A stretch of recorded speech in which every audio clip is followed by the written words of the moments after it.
Спрацаваць на апярэджанне і прадухіліць вогненную трагедыю. Пытанні пажарнай бяспекі гандлёвых цэнтраў, навучальных устаноў і іншых грамадскіх месцаў паўночнага рэгіёна разгледзелі на калегіі Віцебскага абласнога ўпраўлення МНС.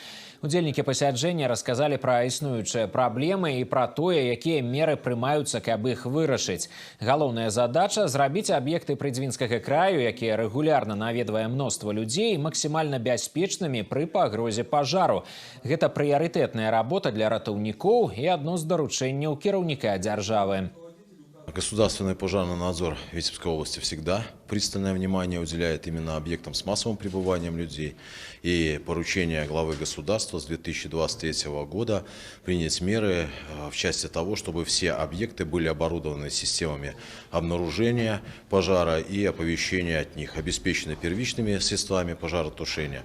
В целом, если говорить в цифрах, то с 327 общежитий, которые расположены на территории области, в 115 данные системы были неисправны. На сегодняшнем этапе этот вопрос решен.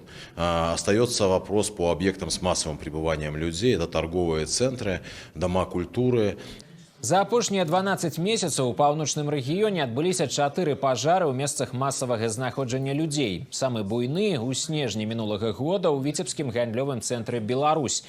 Усяго ў вобласці пад асаблівым кантролем сёння знаходзяцца больш за 100 падобных аб'ектаў.